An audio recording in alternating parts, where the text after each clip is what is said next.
New World Alphabet. The first word I learned in the New World was faggot.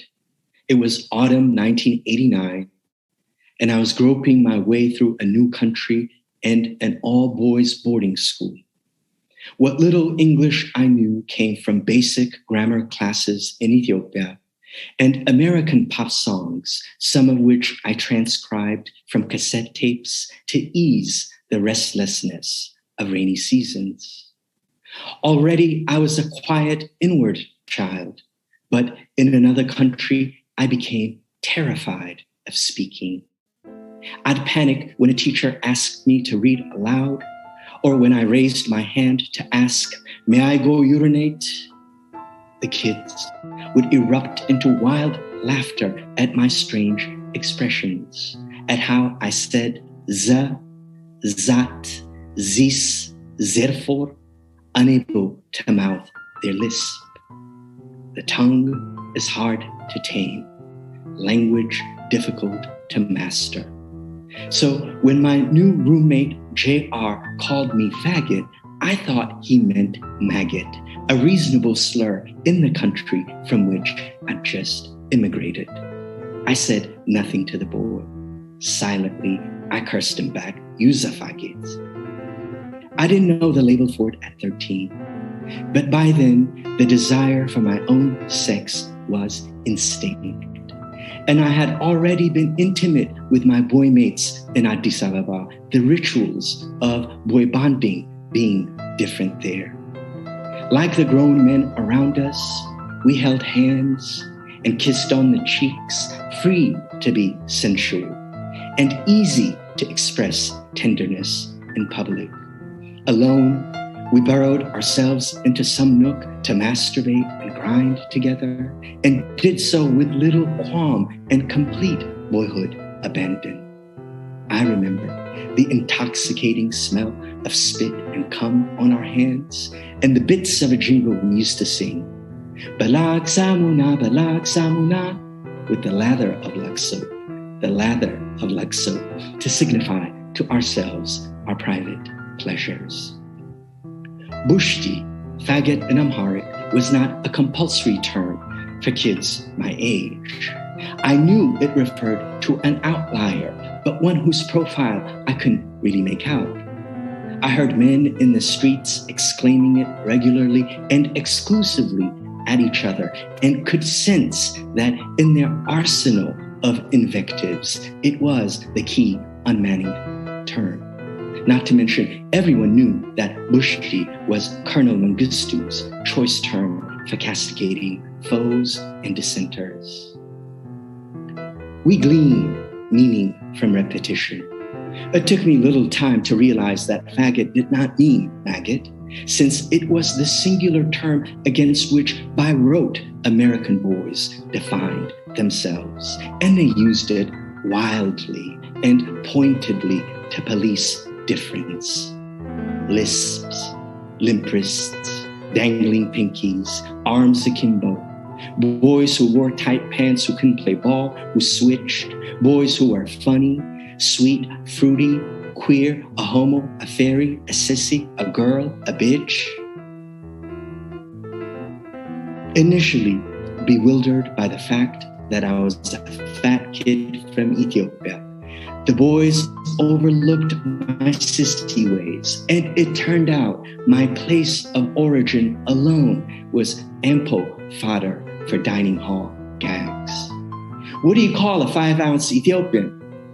Lucky. What do you call an Ethiopian with a yeast infection? A 1/4 pounder with cheese.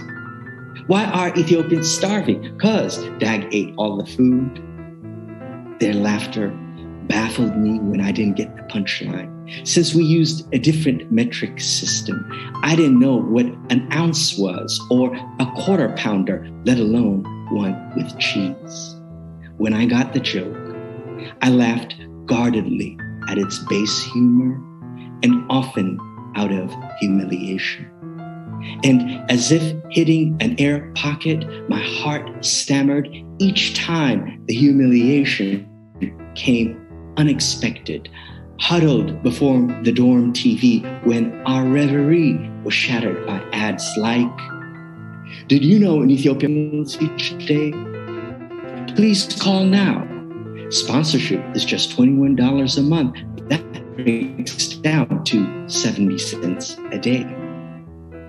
During these 30-second intervals, I tried to avert their gaze full of pity and spite. "Hey, Dad, you know we sponsored you, right?"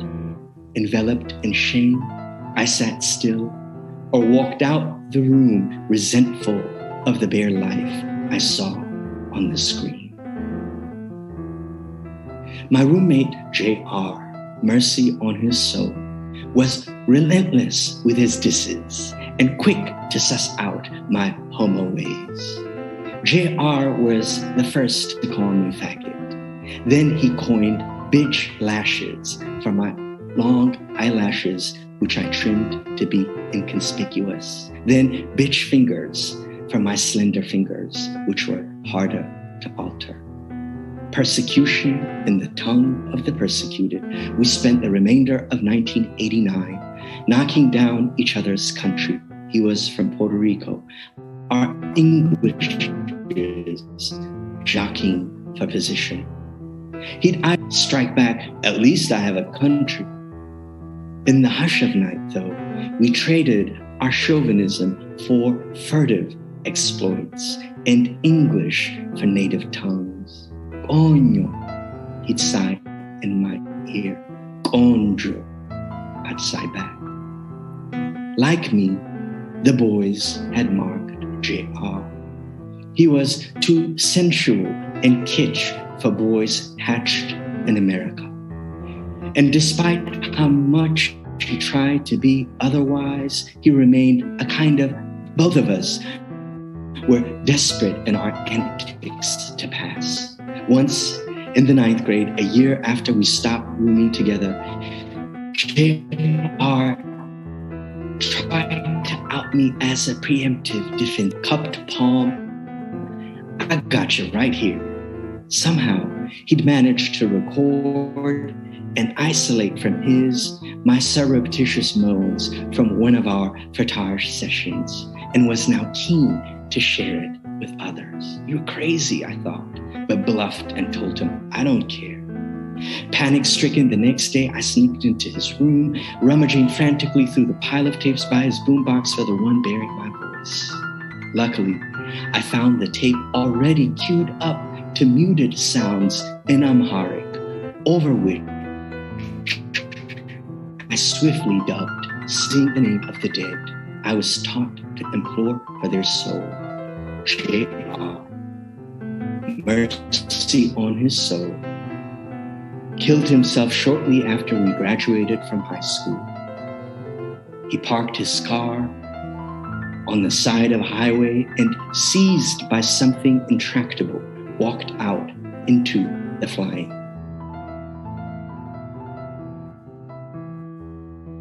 Holly, over all the wasted feelings, the spilled effort it took to live alive, how we deprived ourselves of records when we were already silenced and banished. Mercy. I remember how JR taught me to do like Janet Jackson.